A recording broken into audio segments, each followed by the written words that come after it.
Hi. Hey, everybody. I'm going to give it a few seconds, but I was running a little late today. I apologize, but I'm here. I'm on. So anyway, let me do my formal intro. Okay. Hi everybody. This is Tamiya Robles. Welcome to Coast to Coast Credit Podcast. I am the owner of Fix My Credit, now 850.com. I am a credit repair specialist, expert, whatever you want to call me.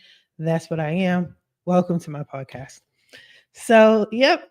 I am on here running late. I apologize. So, I'm actually literally live this time. This is me. So if you have any questions, I will answer them. If you want to talk about anything in particular, I will definitely answer them.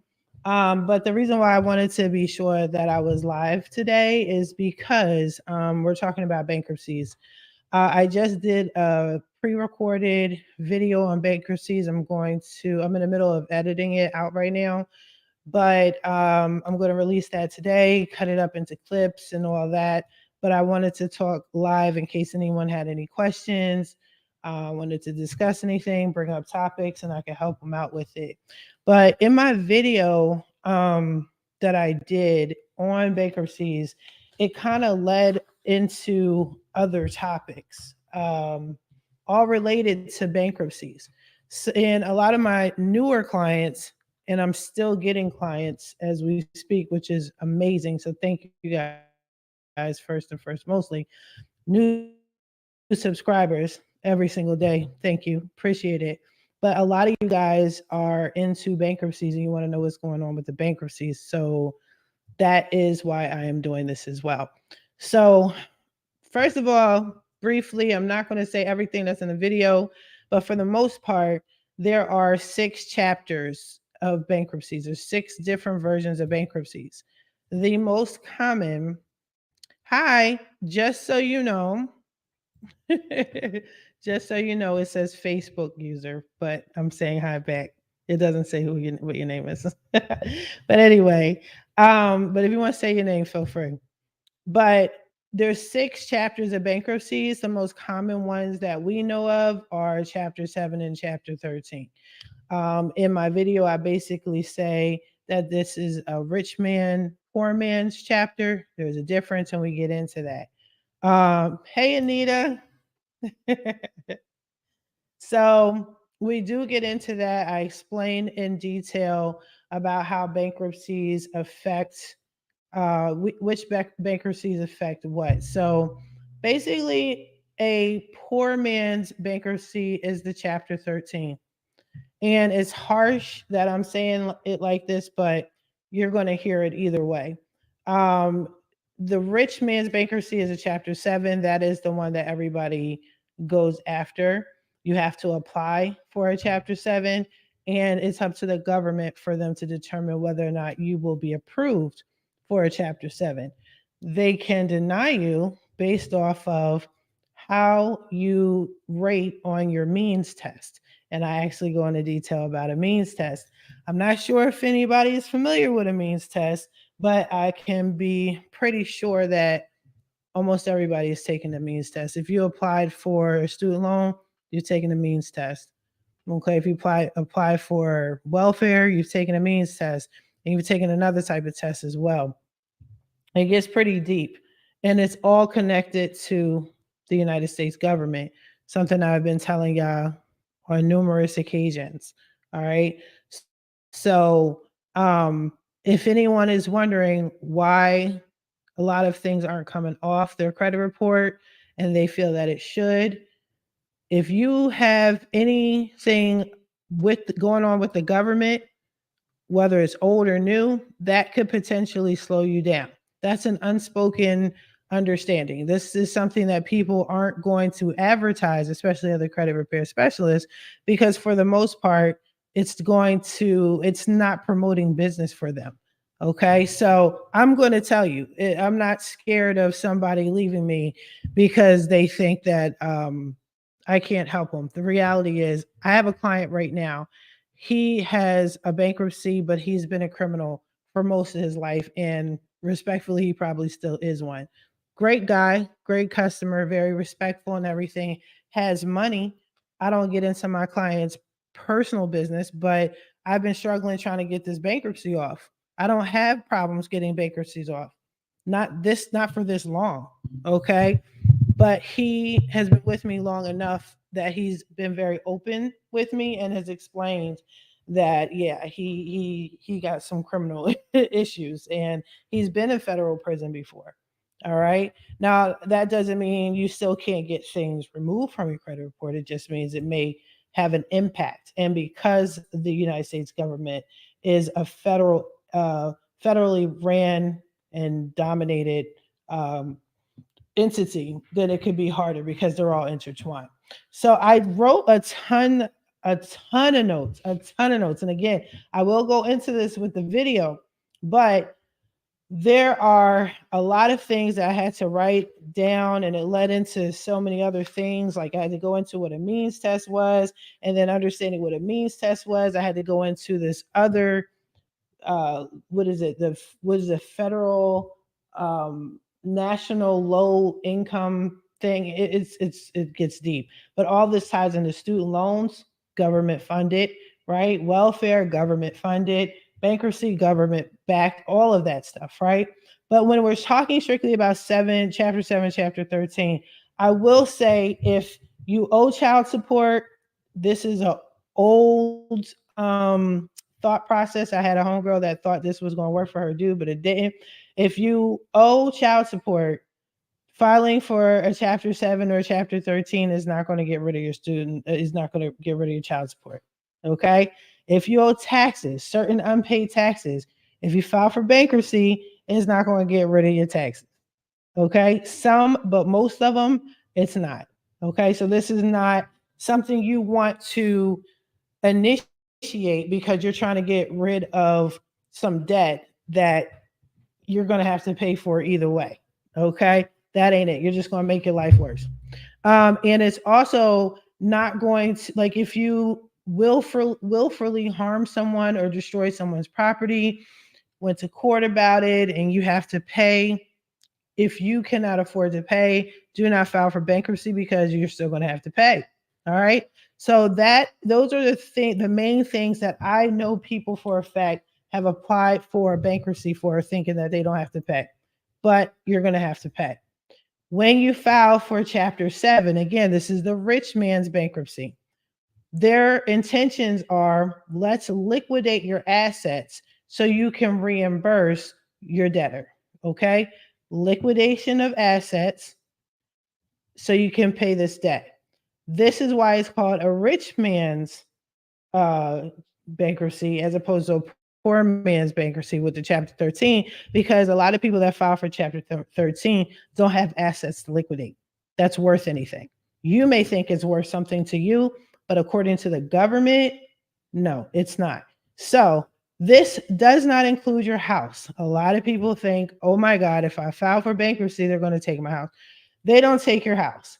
And they cannot take all of the equity that is in the house. They can take some of it, but they can't take all of it. All right. So they can't touch the equity, they can't touch your house, and they cannot touch your car. You cannot liquidate these items.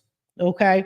Now, if you have multiple cars and you have multiple homes, they could liquidate the additional. So, in a nutshell, think of it like, okay, what do you need to survive? What is the bare minimum that you need to survive? We can't take everything, because if we take everything, then we're liable, meaning the government. We're responsible for your failure. We're responsible for you being poor. They're not going to take responsibility for that. They can't do that. That's just like when you do have child support, they can't take 100% of your check. You still need to survive. You still need to be able to go to work, if that makes sense. Hopefully it does. So it's a misconception that your house and cars will be taken. Yes and no. Not what you need, but the excessive things that you want. Your wants are being taken away from you. Okay. So they look at extra houses, extra cars, they look at that as extra. That's fun. That's for you. That's not something you really need. Now, what can be sold are additional um, houses, cars, like I stated, recreational, anything can be taken, recreational automobiles. So let's say you have a car, right? And then you have a boat, but you use your boat for recreational purposes to enjoy your time, with your family on the ocean or the lake or what have you. They'll take the boat. But if you, let's say, need your boat and your car for work to get an income, they're not going to take your boat and your car. If you follow me, hopefully you guys follow me. I'm going to keep doing this until you guys get it straight, because like I said, so many of y'all are hitting me up about bankruptcies. And then another thing they can do is I took so many notes, so I have to look down. So I apologize. But if you have any valuables, okay, if you have any valuables, they're going to basically assign a trustee to your account. Okay, so you got to trust in the government for them to pick a trustee, and then it's their responsibility to talk about all these things, to go through all of these things. So if you have valuables, if you have collectibles, like what about your granddad's baseball cards, right? That's going to be liquidated, unfortunately. If you guys had a coin collection passed down and it was passed down to you, now it's going to be passed down to the government to pay off your debt. Okay. I know people don't want to hear that, but that's a reality. Another thing that can be liquidated are any bank accounts. So if you have a checking, a savings account, okay, if you have offshore accounts, they're going to look for all of that liquidated. All right, stocks liquidated. Okay, so that is a rich man's bankruptcy, chapter 7. Another thing that about chapter 7s that people prefer is that it's fast. Fast, I'm talking about government fast, because if you know anything about the government, they move at their own pace and things can take months and years, not with a chapter 7. So if you file for a chapter 7, what's supposed to happen is they're supposed to get all this squared away within a couple months, 3 to 6 months. Okay. Once everything has been paid back, liquidated, after 4 months, you're supposed to receive your discharge. And I say supposed to. And again, I get into detail about it in the video. I get more thorough about it, but that's what's supposed to happen. Doesn't necessarily happen, but that's what's supposed to happen. Now, all the negative thing, there's so many negative things, and I have my own opinion about bankruptcies, and I will get into that, but I'm just trying to be factual right now. Uh, is that it stays on your credit for 10 years and it's supposed to fall off. And I'm using quotations. Okay. A lot of things are supposed to fall off of your credit and they don't. But anyway, I digress. According to their words, after 10 years of chapter 7 is supposed to fall off your credit report. Okay. Now, there's that, but then now I think I covered that for the most part. The major thing about chapter 7 and filing for chapter 7 is you have to be qualified. Not everybody can just walk in and say, "Hey, I need a chapter 7." You may think you have money, you may think you have assets, but it's not up to you and what you think, it's up to the government. So what you're going to have to do is you're going to have to take a test. And the test that you're going to have to take is the means test. And that's what I was talking about earlier. I don't know if anybody's familiar with the means test. If you are familiar with the means test, please leave a comment. Okay. Because I don't want to insult anybody and talk about stuff you already know. But you got to take a means test. And I do get into what a means test is in a nutshell. They're looking for, do you have the means in any way, shape, form, or fashion to pay back this debt? That's what it means in a nutshell. Okay. And it's a whole situation.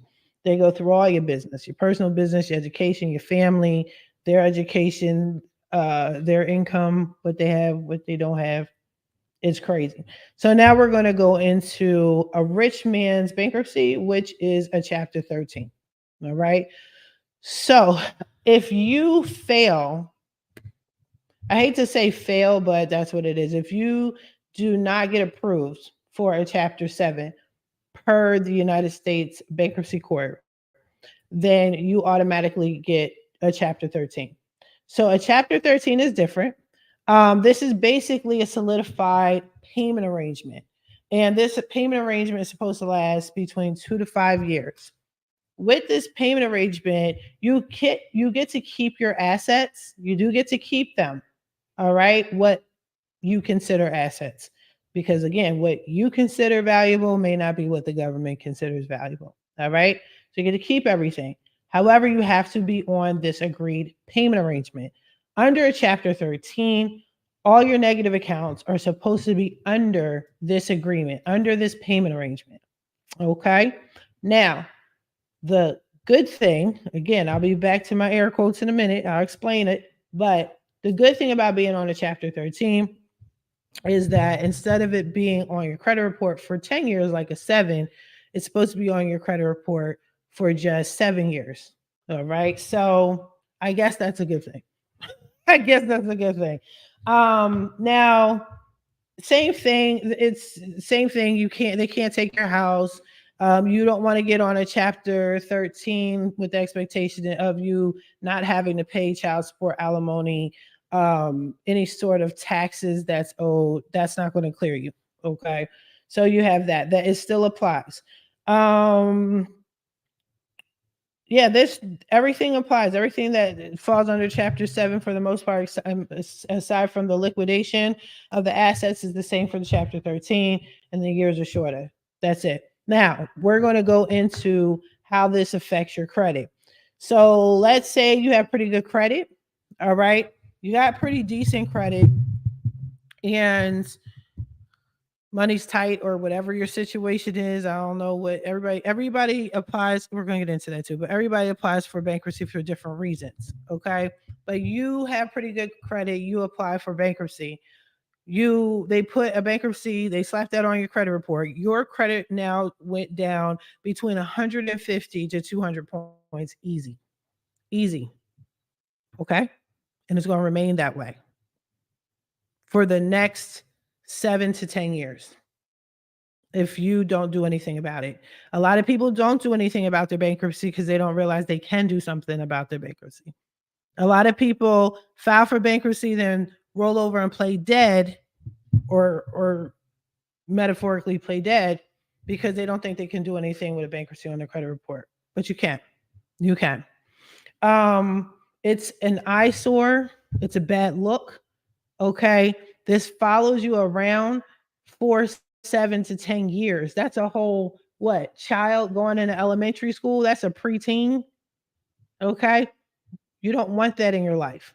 Now, I can remove bankruptcies. A lot of credit repair specialists can't. Well, you know what? I can't say a lot. I know I can. I'll speak for myself, only for myself. FixMyCreditNow850.com. We can remove bankruptcies. However, this is considered a hard item to delete, and it is. We have to get fancy with it. I use all my tricks in the book, and it's very effective because technically, bankruptcy should not even be on your credit report. Okay. We'll get into that. Why, Tamiya, shouldn't they be on your credit report? I see them on people's credit all the time. Exactly. Okay. So this is how this goes. So remember, air quotes, federal, blah, blah, blah.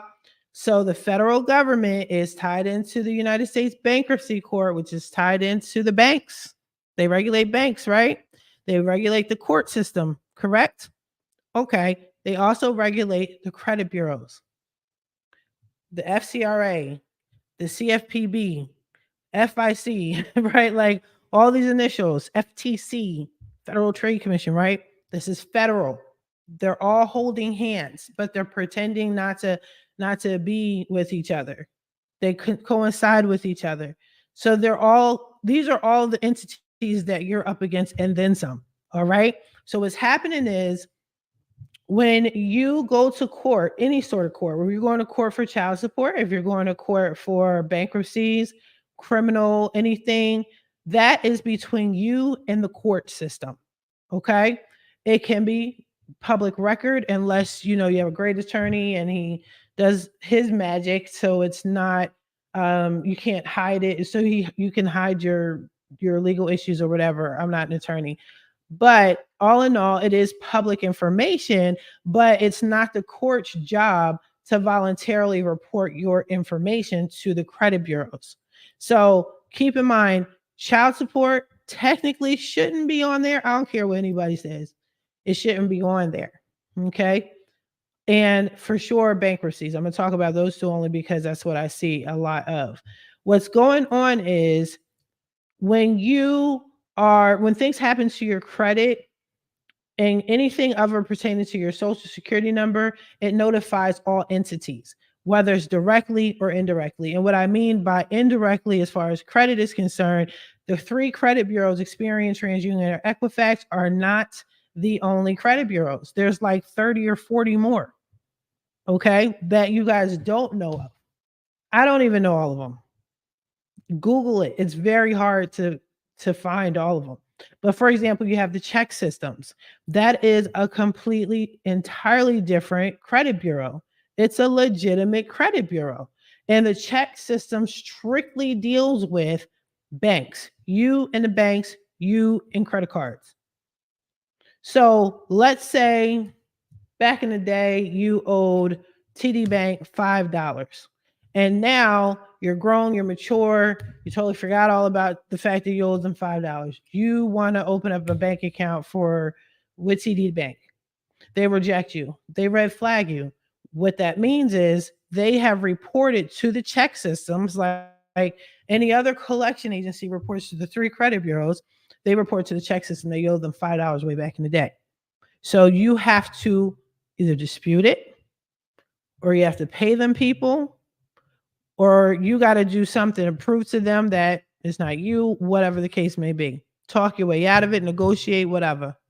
It's just like any other credit bureau. Now, the only thing is the check systems, you're not supposed to state on your credit, that credit report, more than 7 years. It's supposed to be, I think, 5. I do believe it's 5. But that's a separate credit bureau. You may not see that on with the three credit bureaus, but you're going to see it on the other ones, right? Another one is LexisNexis. LexisNexis follows you from the moment you turn it, you're an adult and use your social security number. Okay. So what's going on with the court system is the courts, you go, you file, and they record everything you're doing. So there's LexisNexis low key on the background. Okay. Everything goes on your Pacers. Okay. Pacers is free, I do believe. If you want to look for your information, if you have a bankruptcy or any sort of criminal anything, go to Pacers. Okay. It's like their Bible. It's like their record system.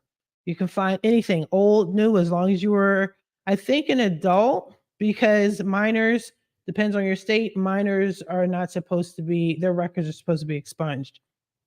All right. You should not be able to find a minor's information, but if you do, handle it. But anywho, but everything stays on their file.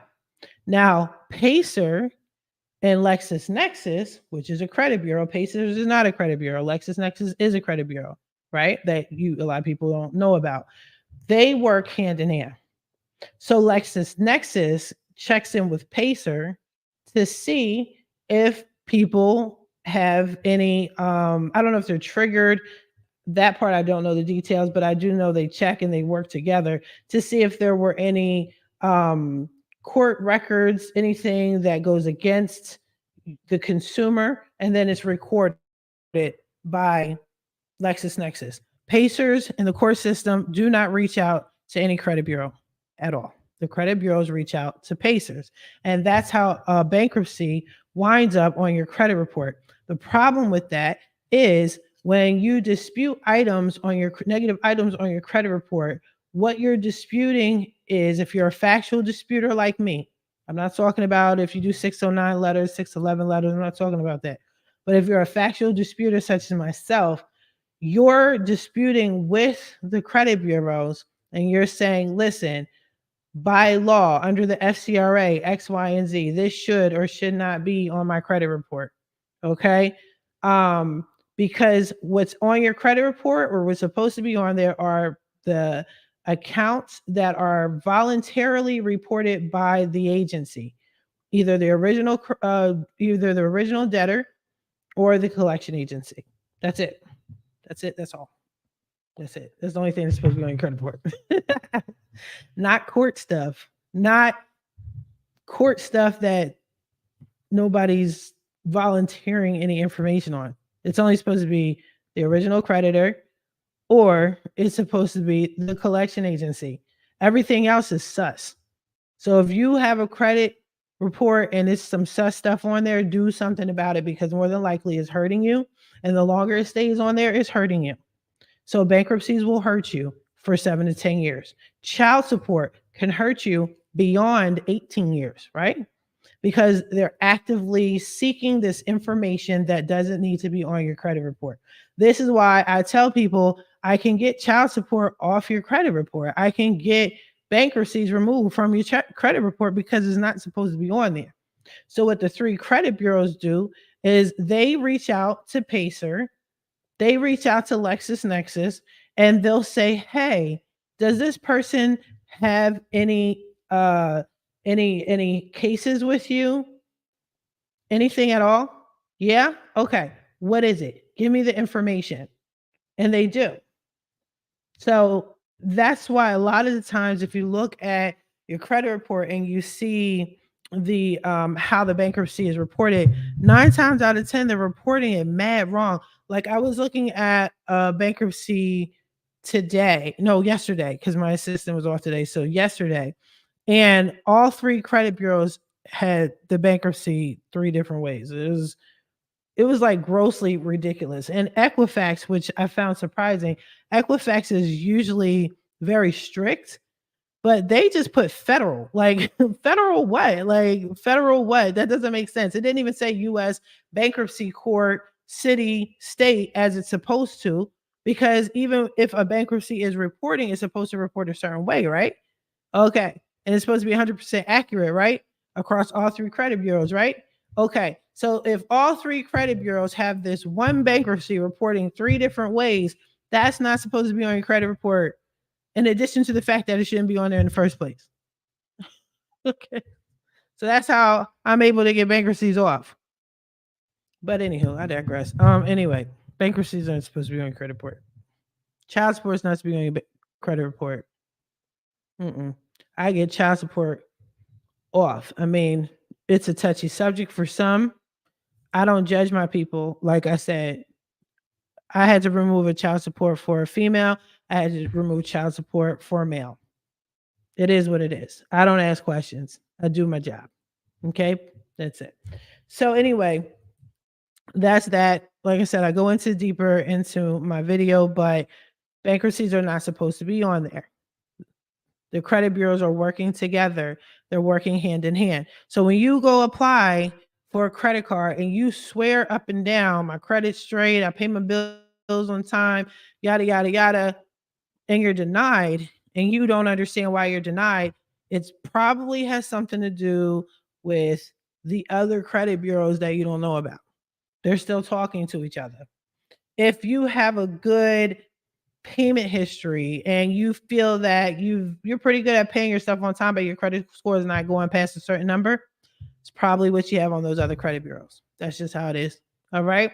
So there's that part. Credit repair and bankruptcies. Obviously, I just explained it. It's pretty important. If you want to do it yourself, like I tell people, do it yourself. I don't need the back and forth. I don't need you to tell me what you think you know. I'm only here to help people that want my service and want my guidance, education, and things like that. But if you want to do things yourself, I also have DIY on my website, which is fixmycreditnow850.com, which is the same name as my company, is the same as the website. All right. But it's that. Now, I want to talk about whether or not you should or should not file for bankruptcy, because I get that question a lot too. In the beginning, I used to tell people, listen, that's your decision. Talk to your financial advisor or whatever. But a lot of people, a lot of my customers trust me, and my potential customers, and the people that follow me on social media, and the people that watch my videos, and so on and so forth. Okay. I love how a lot of people don't show up to the lives, but y'all show up with consultations. I have been booked, people. And I appreciate that. That means you are serious about your stuff as you should. Okay. But in my opinion, there isn't a real reason why you need to file for bankruptcy. I said it. Okay. You could tell me all these things, and I still don't see how you need to apply for bankruptcy. Okay. Now, first and first, mostly, if you have if you have a debt that's under 10,000, or if it's manageable debt. Like if you just work hard on it and if you develop a plan, so on and so forth, you should be straight. Don't file for bankruptcy. Again, you're going to hurt yourself. Even if you can get it removed and all of that, like I said, these entities all talk to each other. Okay. Even when you get something deleted, they bird call each other like, yep, listen, we're getting it off. This is being deleted. And then magically, you might have other collections that come out the woodwork that you didn't even know before. Like, mm-mm. Avoid doing a bankruptcy if you can. That's just my personal opinion. Do what you want, like y'all do. But I'm telling you, I don't know what situation is important enough where you need to file for bankruptcy and destroy your life for the next several years. I don't see it. I wouldn't even file because I have customers that walked in, filed, next day came back and said they don't want to file. And sure enough, they put that on their credit report anyway as a discharge. And they're messed up for the next several years. Don't do it. What can help you is credit repair. Believe it or not. Believe it or not. Get the stuff off of your credit report. All your credit report is just that, it's a report. But so many entities rely on what's on the report to determine whether or not you qualify for credit, whether you're going to be approved for your house, whether you're going to be approved for credit cards, whether you're going to get this car loan, right? Whether you're going to get this good insurance or you're going to get this messed up insurance, whether you're going to get a prepaid card, if you're going to get a secured credit card, an unsecured, everything goes by what is on your credit report. They say cash is king. I say credit is queen. All right. Because one thing about it is if you have good credit, you could even cash out your credit to make it into cash. But anywho, you got to be careful and do not file if you don't have to. What you can do is get it off your credit report, make arrangements. Don't start paying your debt before you do credit repair. Nah, because especially if you're dealing with me, I can't speak for the other people. I'm hearing more and more about this credit repair streets and what's going on, and I don't care about what other people are doing.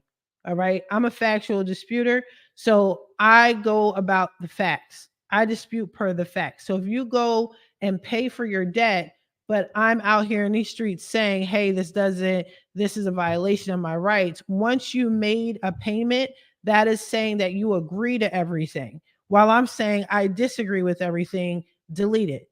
All right. So, first off, dispute things on your credit report, get the items removed, fix your name and address. Even if you got to give them a new name and new address, keep them guessing like they've been keeping you guessing. All right. It doesn't matter because they don't care. It's a report and they get their information, their wrong, flicked, twisted information from the creditors and the collection agencies.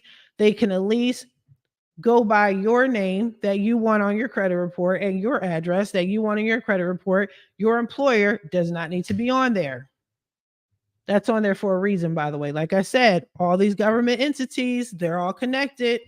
They're all making the determination on whether or not you're going to get this loan. So if you work for Popeye's Chicken 10 years ago and that's the only employer still showing up on your credit report, meanwhile, 30 years later, you're trying to get approval for this house and you're getting rejected, maybe because you got Popeye's Chicken still reporting on your credit report.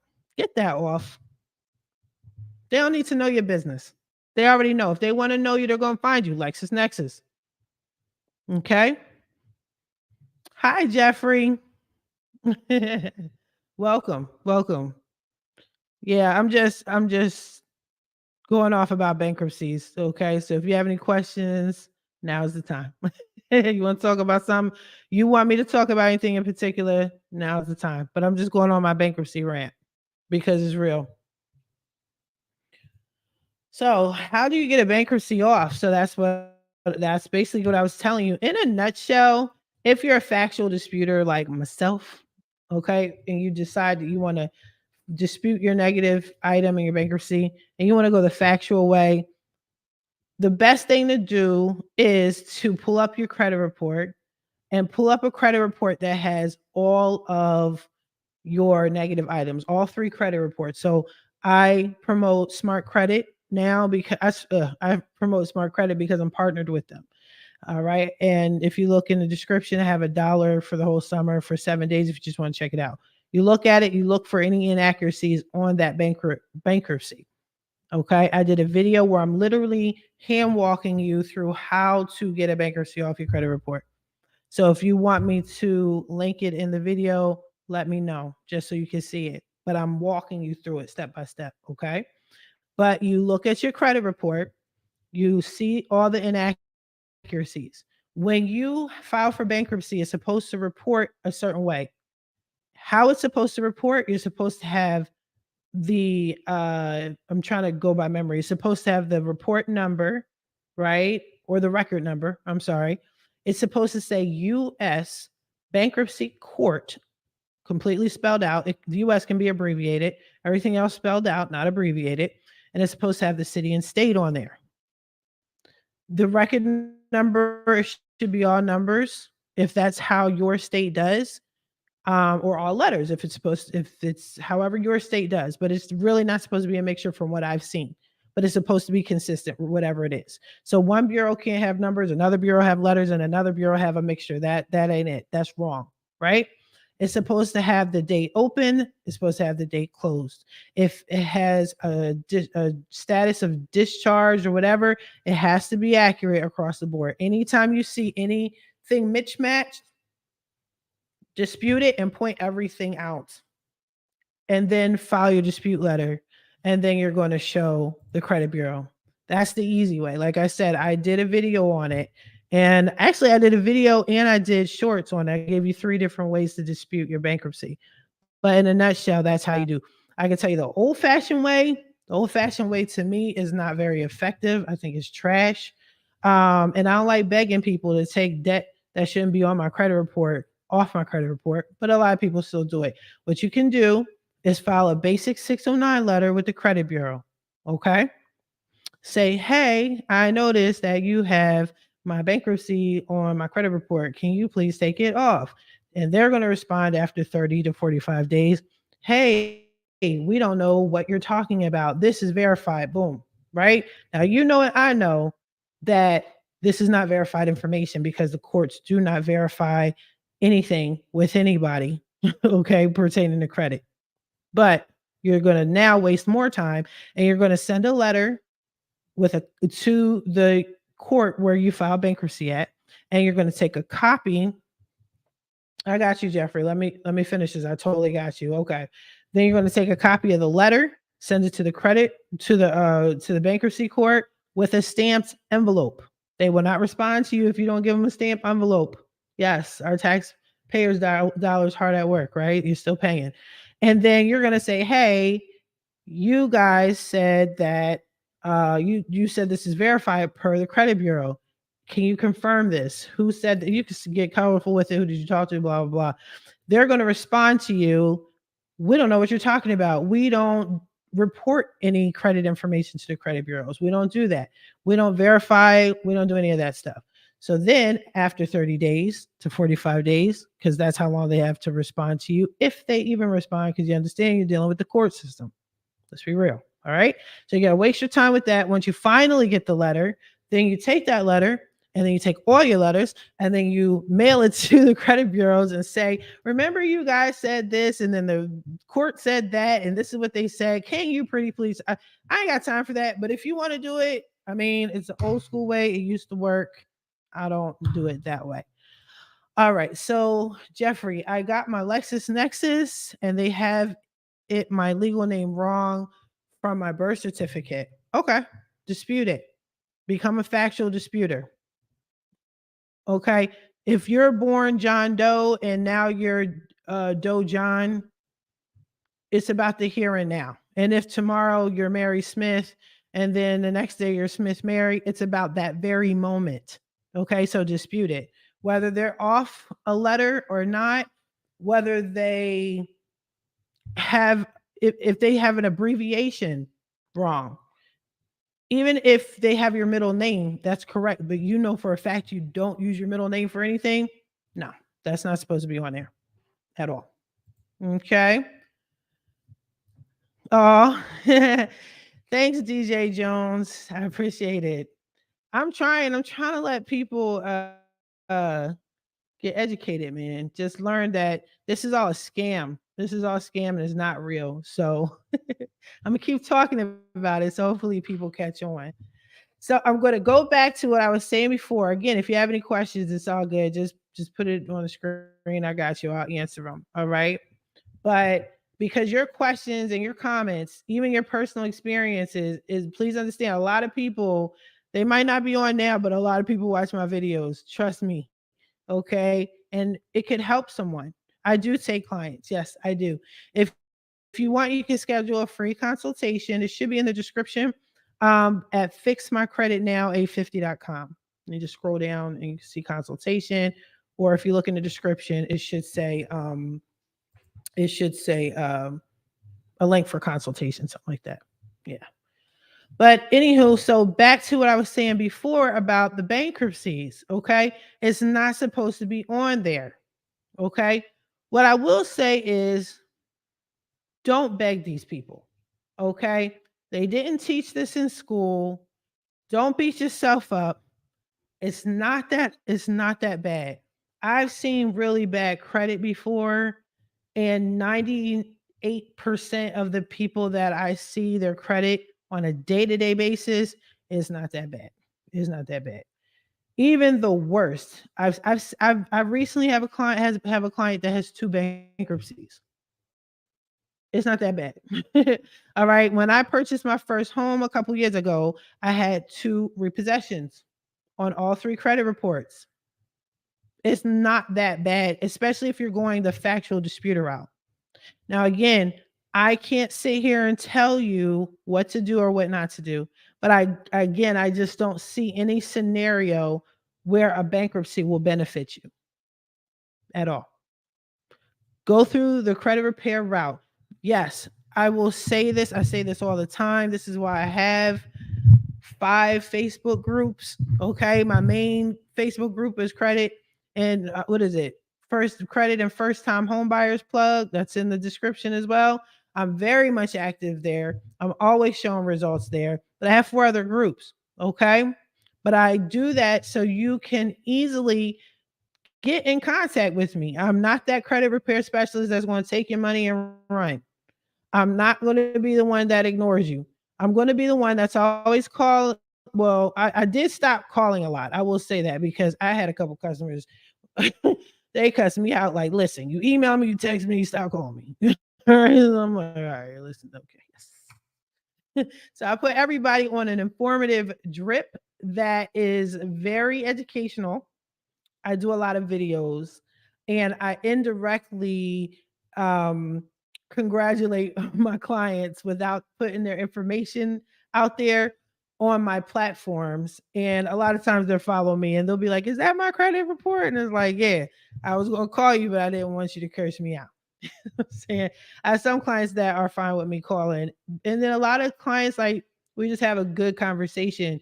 We have a good rapport. So I know who to call, who not to call for the most part. But anyway, you want to, again, I don't see a reason to file for bankruptcy. If you speak to an attorney, and I got you, Jeff. If you speak to an attorney, and I said this in my video, and you speak to anyone that encourages you to get a bankruptcy, they're not for you. They don't care for you. They don't like you. I don't know what you did to them people, but that's not a friend and that's not a professional. because there's so many avenues you could take. And I even get into a little story about that in my video. Bankruptcy does benefit if you're going through a divorce and escape property settlement. Okay. Okay. Um there's other ways. I will always say that. There's other ways. If you feel a desperate need to file for bankruptcy, then go ahead. But I still don't see how, because there's so many other avenues that a lot of us aren't aware of, because again, they did not teach us this type of stuff. So you could get around things without filing for bankruptcy.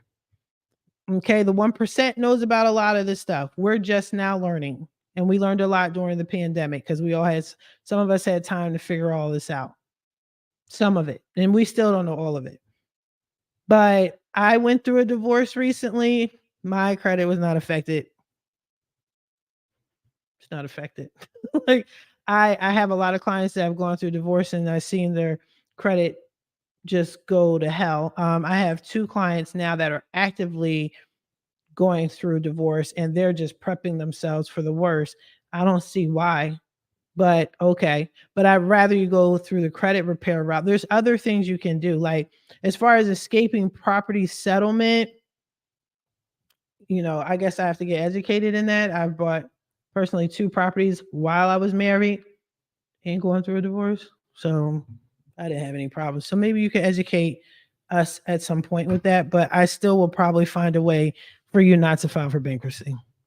That's just me. I'm anti bankruptcy, but if it helps you, cool. If you feel like you need to do it, cool. Now, I'm talking about bankruptcy on the personal side now. I'm not talking about bankruptcy on the business side, because that's when we have that Trump talk. Okay. Trump was filing bankruptcy left and right, people, on his business side. Here's the difference between that. You have one social security number, but you can have a million EIN numbers, right? Right. I'm going to just leave it at that, because that's going to take this to a whole other different level. Okay. People don't like to hear the word Trump, but I have some thoughts. Okay. If we ever really want to have a real conversation, we can, but I'm only talking about the personal side. But if you need to file bankruptcy on your business side, I wholeheartedly support that. Go for it. Go for it. Go for it. You could always recreate your. I could be fix my credit now 850.com, and then I can do another EIN number and be fix my credit now 850.net, and then I could be fix my credit now 850.gov, and then 850.com goes bankrupt, and then I got .net and .gov to fall back on. That was already making money doing other things. You can't do that with a social security number unless, you get another social security number, which some people do, but again, another topic for another time. Don't file for bankruptcy if you don't have to. If you feel a need that you have to, please understand you still have options. Another good thing about filing for bankruptcy, if you want to look at it that way, is you can still build your credit profile. All is not lost. Even if you don't get the bankruptcy removed, all is not lost. Are things going to be a little bit more difficult for you? For sure. Mm-hmm. There's definitely. You have this black eyesore on your credit report for the next 7 to 10 years. Okay. But here's the thing. A lot has changed since the pandemic. The banks, I did a video on that as well. All right. Once things are aging out, it has less of an impact on your credit report. And keep in mind, we're not in the old FICO modules anymore. We're now on FICO 10T. FICO 10 and FICO 10T. It's a different beast. All right. It's a different beast. They are going back 2 years. The banks are going back 2 years. If you're trying to purchase a home and you got some missed payments that's over 2 years old, nobody cares. Some mortgage companies don't even care if your missed payment is 6 months old. So be smart about it. That's why I'm saying, when you got to have a plan going into this. Schedule a consultation 30 minutes. And yes, I will charge. I'm sorry. Some of y'all talk to me way too long about absolutely nothing. But, you know, 30 minutes. Let's be realistic. Like, let's talk. Let's get this plan together if you don't have one. Some of y'all have a plan, some of y'all don't. But all is not lost. You can still apply for credit with a bankruptcy. Okay. Know where to go, know what companies to apply for, know what credit card companies are looking at what. Another thing, sometimes your bankruptcy is not on all three credit bureaus, right? I have a guy that has a bankruptcy, but it's only reporting on TransUnion, which I consider the ghetto of the three credit bureaus. They could care less what the hell is on your credit report. Your name could be John Smith. They're going to put Mary Poppins, and then they done fucked your credit up 50 points. They don't care. So when you dispute it, usually that it comes right off because they don't care what's on it. They just want to put you through hell for no fucking reason. All right. But if the bankruptcy isn't on Experian, okay, which a lot of credit card companies they go through Experian. Play that card, man. Because you now will have a lopsided score. Live off of that. Don't come to me like, hey, Tamiya, I have a low score here and a high score there. And listen, who cares? What score is the highest and what can I use to get you some credit? Okay. Let's work with what we have. All is not lost, is what I'm saying. There's certain mortgage lenders, they're not looking at all three. They're looking at averages. And if you got a lopsided score, okay, that may help you. It's okay. Now, maybe you don't need to even worry about this bankruptcy. You're trying to get this crib, you got a good income coming, you got a new wife, a new spouse, a new whatever, and you're trying to better your situation, but you got this bankruptcy from 2 years ago. But everything else looks, forget that bankruptcy. It's 2 years, it's discharged. Nobody cares. You care, nobody else cares. Because you have a emotional attachment to your bankruptcy and it's not a good healthy attachment. It's a toxic relationship. I totally get it. But we have to get out of our emotions and play ball. We got to get out of our feelings and play the game because they've been playing the game with us for all this time. Okay? First of all, let's see how old this bankruptcy is. When you schedule a consultation with me, I ask you some questions. Why are you trying to fix your credit? Okay, what are you trying to do? What are you trying to get? So on and so forth. All right. Oh, I'm trying to get a house, but this bankruptcy, how old is it? Discharge? Okay. Even if it's not discharged, let's work on it. Okay. Give yourself some time. Don't come to me like I'm trying to get a house next month and I got this bankruptcy that I just applied for 3 months ago. That ain't gonna work. I can get it off, but it's not gonna be off by tomorrow. Or I'm sorry, next month. All right, so let's be realistic. I'm trying to get some credit cards. Okay. How old is your bankruptcy? Let's see what we can do. Do we need to take it off? How high is your credit score? What's your debt to income ratio look like? I really don't deal with debt to income ratio, but I can get a general idea of where to go based off of what's on your credit, how much bread you're bringing in, so on and so forth. All is not lost. Whether you file for Chapter 7 or Chapter 13, you can still build on your credit. You can still apply for things. You could still get good credit. Okay? Do not roll over. That's what they want. They want you to be like, oh my God, I got bankruptcy and I'm fucked for the. No, you're not.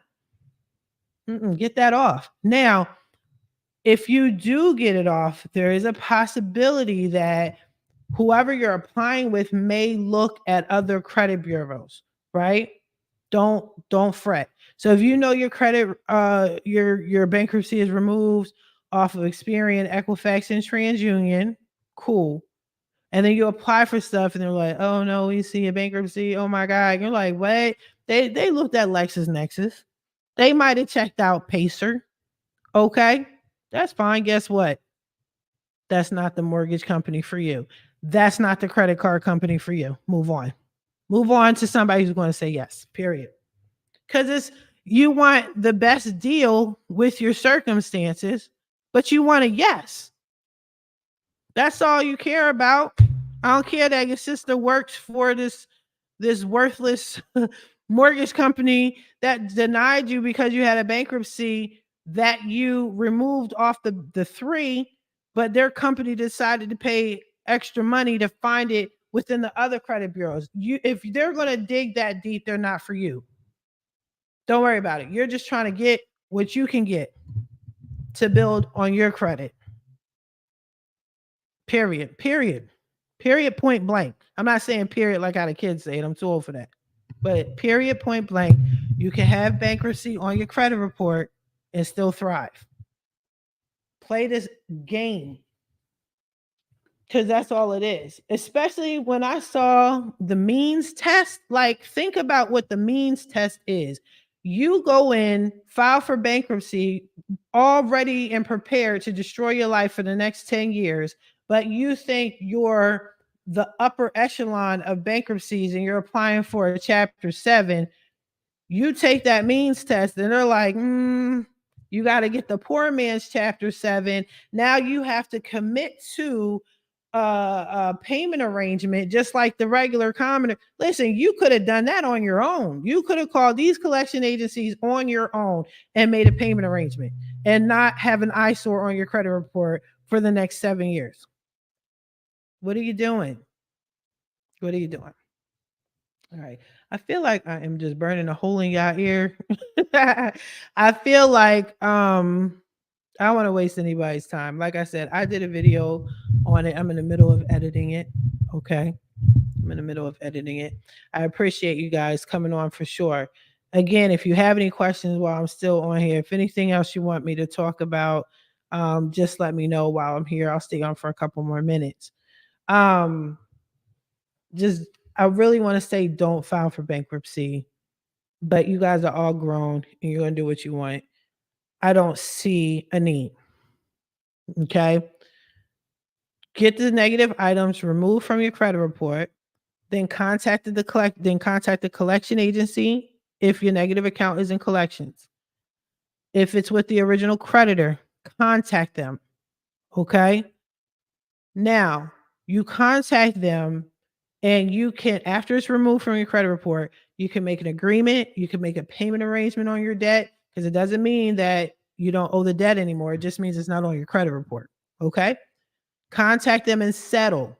Don't settle first and then get it off your credit report because what they're going to do is they're going to put settled on your credit report, which is an equivalent to having a collections on your account. It's going to drop your score. It gets ugly because a settled debt on your credit report is showing everybody, hey, we gave them a loan. They said that they were going to pay it back, but they didn't pay us all of our money, but they paid us some of our money. So we just took something as opposed to having nothing and taking a full L. You don't want that on your credit report. I have been denied secure. Ooh, you were denied a secure credit card, which is really messed up because that's your own bread. You understand? So it's kind of like it hurts your gut right there because like it's my own money. But yeah, so in order for me to really figure out why and what's up, I have to look at your credit report and give you an idea. I have no idea why they denied you for a credit card. Also, when I tell my people to apply for any sort of credit, I have them say certain things like here, this is the script you're going to say, okay? Again, it's a game when you're applying for credit. They do not when you're applying for credit, they don't sit there and verify anything. This is all word of mouth. Okay? So don't get freaked out. Don't say, "Oh my gosh, I'm doing something illegal or wrong." No, you're not. You're telling them X, Y, and Z. This is the money I make. But you can't go in there saying, hey, I want a credit card. Yes, I work at McDonald's. Remember that Popeye's chicken situation. You can't say that. All right. Even if you do, you make yourself look like the most amazing employee for Popeyes or McDonald's ever. You don't want to say you work the fries. You want to call them and say you're part of the franchise. Okay. I am a high-end district manager of a franchise. Boom, McDonald's. If you're saying you're working the fries in the back, why would they approve you? They don't care. Just say what you got to say to get what needs to be gotten for you so you can build up your credit. All right. So, again, don't file for bankruptcy. There's no real reason to file for bankruptcy as far as I'm concerned. Do what you want. You file for bankruptcy, you still have options. It's okay. I got you. All right. It can be removed, it can be deleted. You got to have patience. You got to have patience. All right. What's funny, DJ? What did I say? what what was I too honest about? It's all good. But then you want to call those people after you remove the negative items from your credit report. And I'll walk you guys through this, okay? Even though you pay for my service and we're done, I'm not going to just cut ties with you because again, they didn't teach us this. I don't want you to become repeat customers. I would love to take your money, but I don't care for repeat customers. All right? I want you guys to learn this so you can pass this on. Okay? Now, it's removed from your credit report. You're going to call each creditor and collection agency, settle, pay a lesser amount, do a pay to delete.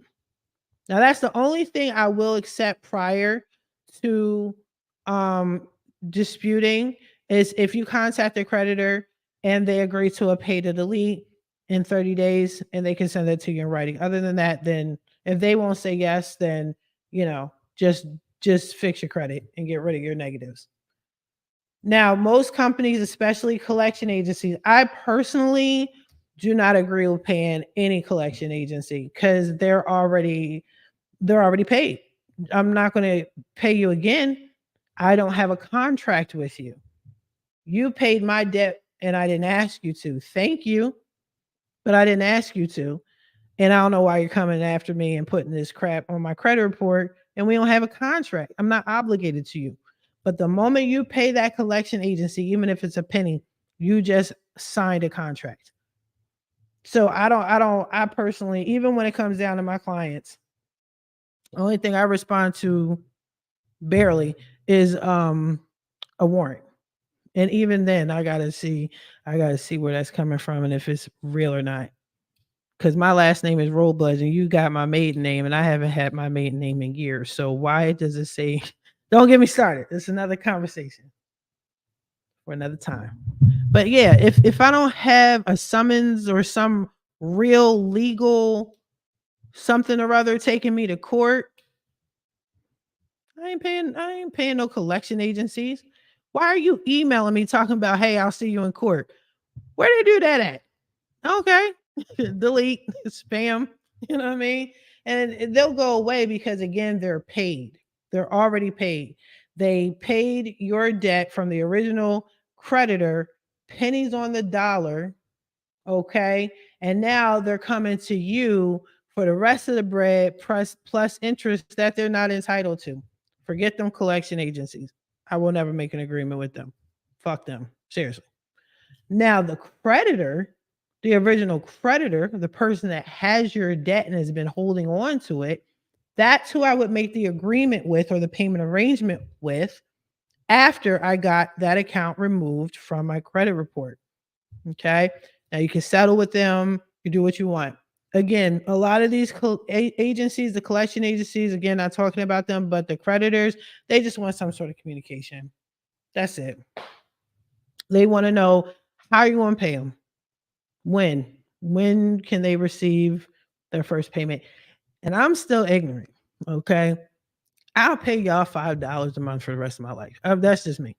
Because I know I know that as long as you're receiving a payment towards the debt I owe, you're not supposed to report this on my credit report. It's another little thing. Okay.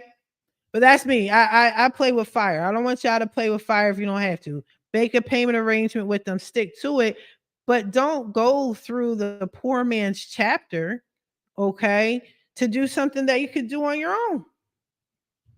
I would rather pay what I gotta pay to get the credit repair, get these negative items removed, boom, then go back to the original creditors who are actually reporting on my credit report, not including the collection agencies, because we're going to say they're just leases and they don't exist. The original creditor, and then I would say, let's make a deal if you choose to do that. Okay. Repossessions, we could get into that. That's another thing. Like filing for a bankruptcy and then putting a repossession under my bankruptcy, and I gotta make a payment arrangement for something. Listen. Real talk, even with repos, every state, there's certain rules and ways that a bankruptcy is supposed to um it's the process is supposed to happen. Okay. They can't just up and take your car in the middle of the night and then say, boom, you owe us X amount of money. Nah, son, it don't work that way. Period. It doesn't work that way. When you get your car repossessed, it's supposed to be this very long, tedious process. Okay.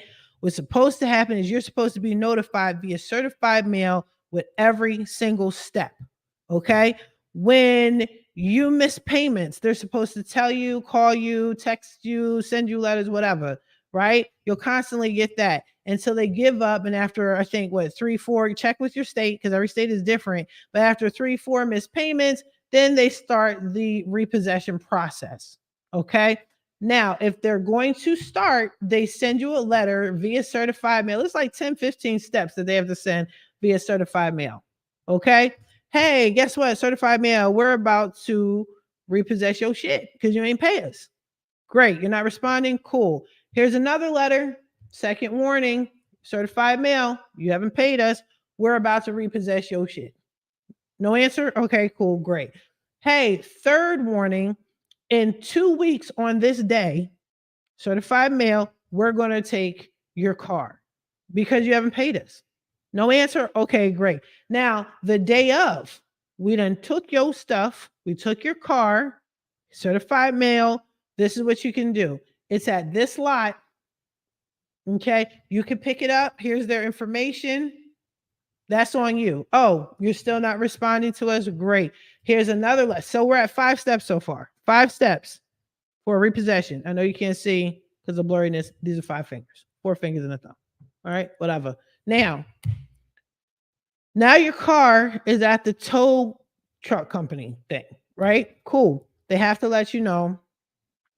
To be honest with you, they're not supposed to use just any tow truck company. Like your mortgage company, I'm sorry, I'm saying mortgage company, your car loan company, they have to have some sort of license to tow in your state. That's getting super detailed. You don't have to use that if you don't want to, but you could throw that in there sometimes if you're really trying to kill them with all the game. You know what I mean? But other than that, we already went through 5 steps that I'm sure most people who had their car repoed, they never had any of these steps happen, or most of them. Okay. Now, you didn't get your car from the tow truck company. Now they're about to put it up for auction. 6th step. Now they have to tell you we're about to put certified mail, we're sending it to auction. Now it's at the auction. Certified mail, you can come get it. You can be on the your car's gonna be on the auction block. You can get your car just like everybody else. Oh, you didn't respond. Great, certified mail. We sold your car. Now you owed us 10,000. We sold your car for 5,000. Now you owe us 5,000 plus, you know, inconvenience fees because you know they're going to toss that in there, right? All of this is supposed to be sent certified mail. If none of those steps, or a few, or some, not all, again, check with your state to get every single one. So it might be different every single step. Then you're not supposed to have a repossession in the first place. That's something to dispute alone. And I do have a repossession letter that does mention that. Okay. Or you can just mention it yourself, what have you. But it's not even supposed to report on your credit report. So again, why would I file for bankruptcy, put my repo on there with a payment arrangement when I don't even need to make a payment arrangement? I can just call them people and say, you didn't do any of this per law. take this off. I'm not saying I don't owe you. I'm just saying this is not how it was supposed to be for you to put it on my credit report. Just saying. All right. Again, I feel like I'm rambling. I'm so sorry. So I'm going to wrap this up. Again, unless you guys have any questions. But bankruptcies, if you haven't been able to figure it out, I'm not a fan. I'm not wild. You don't need it. Dispute. Take the time out to dispute, man. I would rather you guys get educated. Okay. I would rather you, if you don't want to hire somebody, educate yourself and do it yourself. Make sure you do it properly. They have effective letters because you could get free letters. Yes, we all know people give them out. Yes, we all know, but it doesn't mean they're effective letters. I have effective letters. I have several hundred letters. I have bullshit letters and I have really good letters, and sometimes you can just mix them up and they both work. Do whatever you need to do, but make sure your letters are effective or it defeats the purpose of even disputing in the first place. Okay? You don't have to be a credit repair whiz to know this stuff. Just have really good letters and show each and every negative item and how it is inaccurately or reporting on your credit report or how it's violating somehow some way. Just point out the facts, okay? You should be great. But other than that, even if you do it yourself, you're going to have to pay some sort of money. Okay? Even if you're doing it yourself, you have to have some sort of patience. Repossessions, bankruptcies are not an overnight fix. Okay? And if you do get it off in 30 days, that is just amazing. Good for you. But it's not often. I don't care who says what. And just because you're paying more money to Bob and Sarah over there doesn't mean that they can magically get rid of your stuff. If they're doing it magically, so to speak, then they're probably doing something illegal. No judgment. Do what you got to do. And I do a hack. It's not illegal. We just called it a hack during the pandemic. And it works 50% of the time. It was popping in during the pandemic. I use it now because not too many people use it, and it works some of the time, but that's not illegal. And if they do accept it and it does work, it gets deletions within 4 to 5 business days. Actually, I got some deleted in an hour. That blew my mind. I never saw that before, but that's not bankruptcies and maybe repossessions, but not bankruptcies, not anything public, public records. But anyway, I'm rambling. I talked to y'all for a little bit over an hour. Great. So I just wanted to say bankruptcies, you don't need it. If you do, there's still hope. Okay. Build your credit if you still have you filed anyway. If it's a new bankruptcy or if it's an aged bankruptcy, you can still build. There is hope. Please don't give up. Don't give up on yourself. Don't give up on your future. Don't give up on your family. Okay. Now, if you have completed a bankruptcy, please don't use the bankruptcy as a band-aid and keep doing it. I know I said I'm leaving. I always got stories. I'm gonna just say this real fast, not a real story. But anyway, this lady, she didn't sign up with me. I realized that she had some criminal activity in the past. There's no judgment. My business is a judgment-free zone. Please understand that. But I can see stuff. You know what I'm saying? Like if I'm working on your credit, I'm digging into your past. I see stuff. And this woman literally filed, I've never seen anybody file bankruptcy so many times, but she filed bankruptcy throughout the course of, I want to say, 15 years. She filed bankruptcy, I want to say, like 7 times. And I might be generous about that. But it was a lot because I went in her Pacers and I see her name, but I also saw her name spelled like different ways. I'm like, oh, okay. All right. I see what you're doing. No judgment. But yeah, bankruptcy is not a band-aid. It's not a solution. What's a solution is you taking the initiative, getting your credit repaired, okay, having some patience, having some money set aside or whatever, and still building. Okay. But if you need to do it, I got you back either way. All right, so I'm going to let y'all go. It's been great. Again, all of my information is in the description. Go to fixmycreditnow850.com. Schedule a consultation with me. 30 minutes, people. 30 minutes. Like I said, do not schedule a consultation if you're not prepared, if you're not ready. If you need help with a plan and stuff like that, I got you. You can definitely schedule a consultation and we'll go from there. In the meantime, you guys have a great evening and I'll talk to you soon. Bye bye.